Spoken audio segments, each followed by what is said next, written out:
भीड़ भाड़ से अलग होकर जब कोई इंसान अकेले में समय बिताता है, तभी उसके दिमाग में नाना प्रकार की चिंताएं जन्म लेने लगती हैं। मनुष्य की प्रवृत्ति ही ऐसी है। वह ज़्यादातर समय नकारात्मक ही सोचता है। अपने लक्ष्य को कैसे प्राप्त किया जाए, यह सोचने की बजाय वह यह सोचता है कि अगर उसका लक्ष्य पूरा नहीं हुआ तो मैं क्या करूँगा। और इस प्रकार की नकारात्मक धारा के साथ वह जीवन डर डर के जीने लगता है।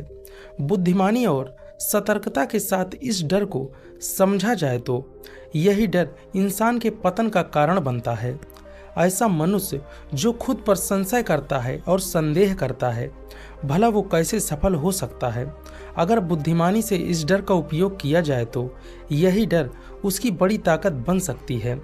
काश एक बार वह खुद पर विश्वास किया होता तो उसको मालूम होता कि उसकी डर में ही उसकी ताकत छुपी है। यह कहकर सन्यासी चुपचाप आगे बढ़ने लगे और अपने कदमों पर ध्यान लगाते हुए जंगली घास से आगे बढ़ने लगे। संध्या का समय था। सन्यासी और एक लकड़हारा जंगल से होकर गांव की तरफ निकल रहे थे। सन्यासी के ये शब्द लकड़हारे को समझ में नहीं आ रहे थे।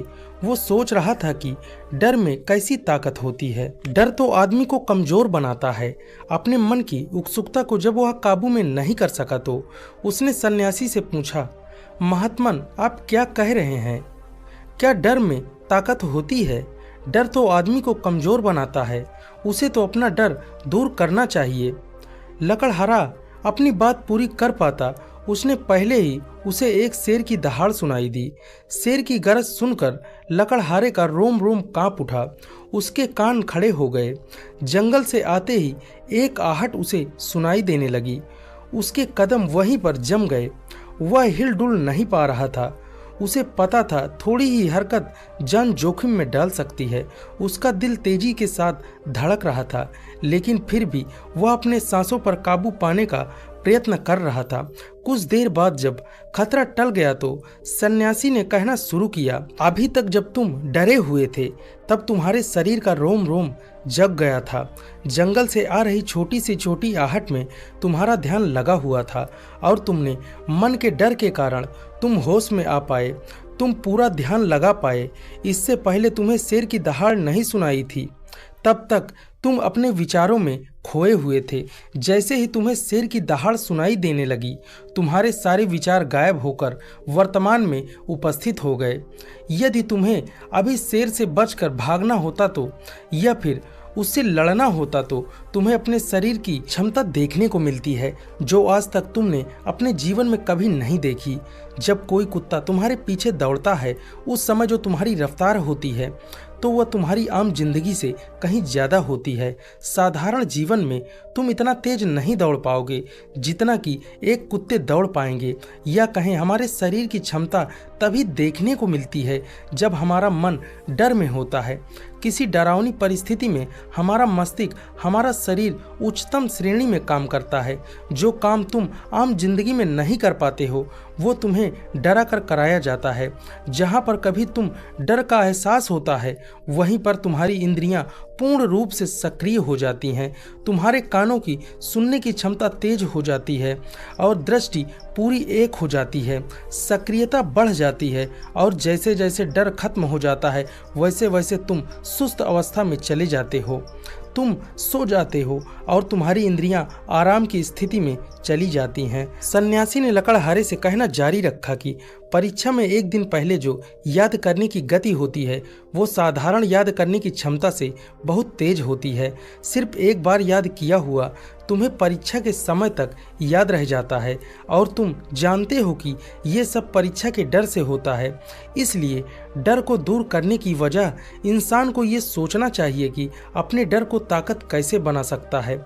जिस प्रकार सुख और दुख, अंधेरा एक ही सिक्के के दो पहलू होते हैं, इसी प्रकार डर और ताकत भी एक ही सिक्के के दो पहलू होते हैं। जिस प्रकार रोशनी के बिना अंधेरा पूर्ण नहीं होता, उसी प्रकार सुख के बिना दुख पूर्ण नहीं होता।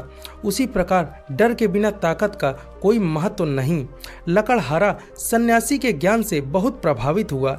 उनके चरणों में नतमस्तक हो गया जब उसने पूछा कि महात्मा, अंधेरे को तो दूर किया जा सकता है रोशनी जलाकर, लेकिन अपने डर को ताकत में कैसे बदल सकते हैं, इसलिए कोई उपाय हो तो बताइए। इस प्रकार सन्यासी ने कहा, डर दो प्रकार के होते हैं। सबसे पहला मानसिक डर, दूसरा शारीरिक डर। सन्यासी ने लकड़हारे को समझाते हुए कहा कि मान लो तुम्हें जंगल से होकर गुजरना है। अचानक तुम पाते हो कि तुम्हारे मन में शेर का ख्याल आ गया।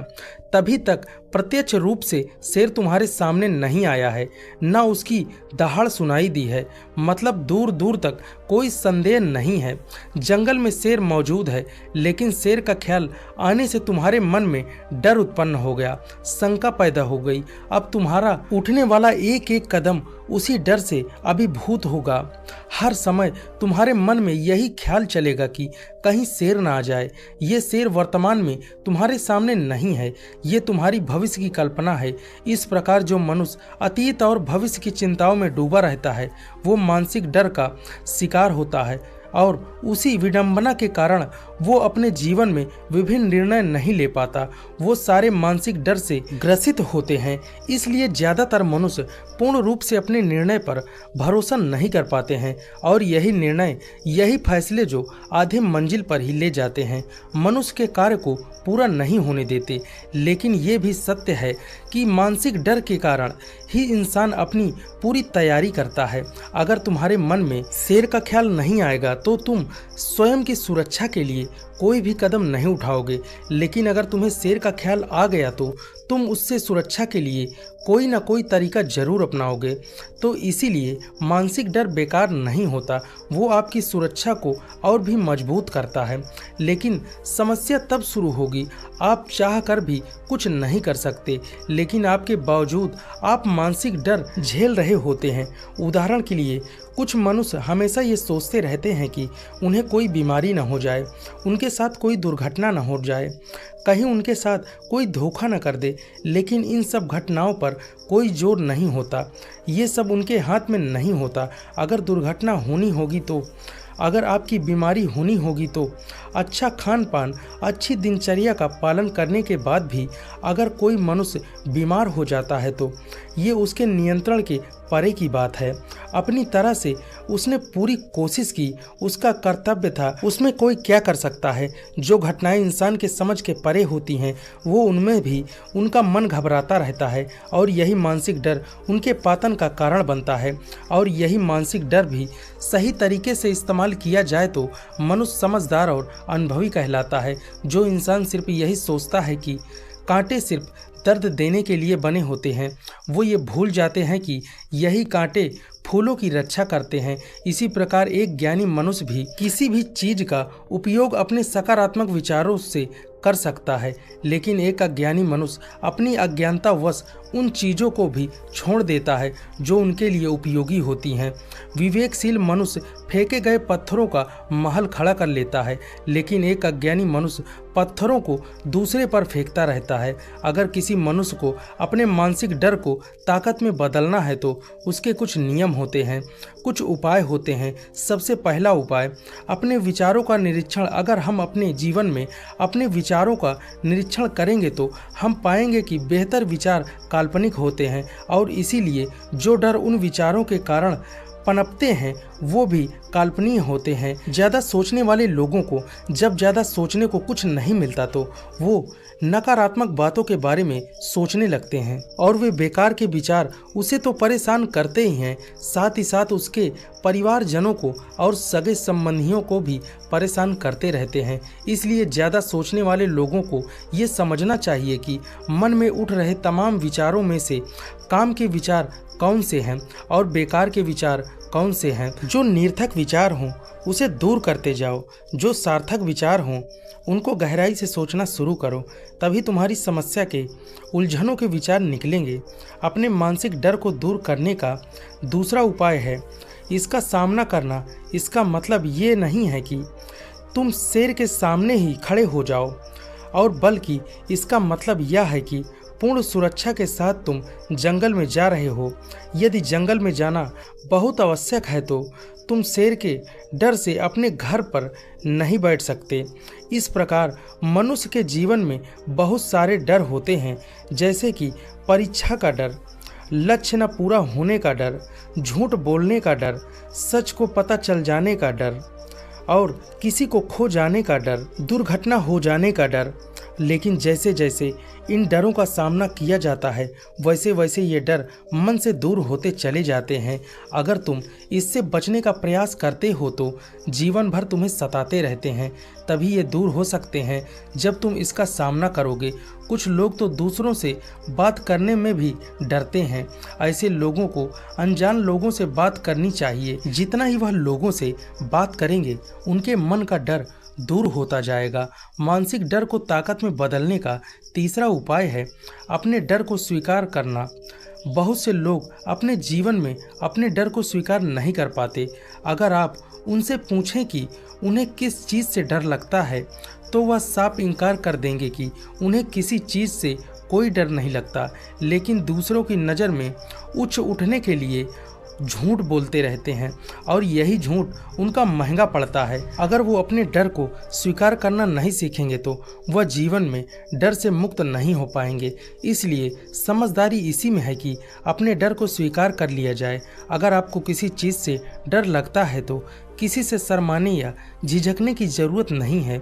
हर मनुष्य को, हर इंसान को किसी न किसी चीज़ से डर लगता ही है।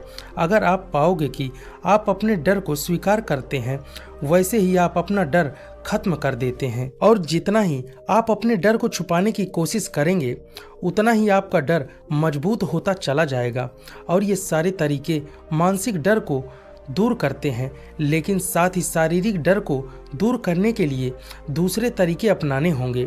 सबसे पहले ये समझो कि शारीरिक डर कौन सा होता है। मान लो तुम किसी जंगल से होकर गुजर रहे हो और अचानक तुम्हारे सामने शेर आ जाता है। तुमने पहले नहीं सोचा था कि तुम्हारे सामने शेर आ जाएगा, लेकिन जब तुम्हारे सामने शेर आ जाता है तुम्हारी सारी शारीरिक गतिविधियाँ गठित हो जाती हैं, तुम्हारी सांस अटक जाती है और मस्तिष्क काम करना बंद कर देता है और तुम्हारा दिल तेजी के साथ धड़कना शुरू कर देता है। और इसीलिए बिन सोची बात गठित होती है तो हमारा शरीर उस डर को महसूस कर पाता है और वही शारीरिक डर कहलाता है। ऐसे समय में शारीरिक डर को दूर करने के कुछ उपाय हैं, कुछ तरीके हैं। सबसे पहला उपाय यही है कि अपने ऊपर संयम रखें। जब किसी मनुष्य के साथ बिन सोची बात घटित होती है तो सबसे पहले उनका संयम टूट जाता है और संयम टूटने के बाद मस्तिष्क काम करना बंद कर देता है और इसीलिए सोचने और समझने की प्रक्रिया बंद हो जाती है, क्योंकि हमारा शरीर उसी प्रकार काम करेगा जिस प्रकार हमारा मस्तिष्क निर्देश देगा।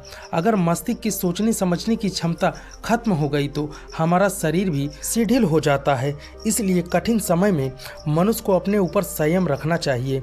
उसका मस्तिष्क सही तरीके से काम करता है और वो सही निर्णय लेकर उन परिस्थितियों से तत्काल बाहर आ सकता है। यहाँ पर दूसरा उपाय समझने का ये है, इस जीवन में कुछ भी घटित हो सकता है। जीवन बहुत ही चमत्कारिक होता है। वो हमारी सोच के अनुरूप नहीं चलता बल्कि उससे कुछ भी हो सकता है और यही जीवन की खूबसूरती हो सकती है। अगर आपको आज ही पता चल जाए आने वाले 10 साल तक आप क्या कर पाओगे तो आपके जीवन में से रुचि खत्म हो जाएगी। अगर आप जीवन का एक रहस्यमयी किताब की तरह बना रहेगा तो आप अपने जीवन में कभी भी नहीं थकेंगे। आपका जीवन आपको आश्चर्यचकित करता रहेगा। इसलिए समझो कि जीवन में कुछ भी घटित हो सकता है, तुम्हारी सोच से परे घटित हो सकता है। इसलिए ये अनुमान ना लगा लेना। किसी सोच को लेकर सन्यासी ने अपनी बात खत्म करते हुए कहा कि इन तरीकों से तुम अपने मानसिक एवं शारीरिक डर को दूर कर सकते हो और आनंद से भरा हुआ यह जीवन जी सकते हो। तो दोस्तों, कैसी लगी ये कहानी कमेंट सेक्शन में ज़रूर बताएं। अगर आप हमारे चैनल पर नए हैं तो चैनल को सब्सक्राइब करें, जिससे हमारी नई वीडियो की जानकारी आपको मिलती रहे। धन्यवाद।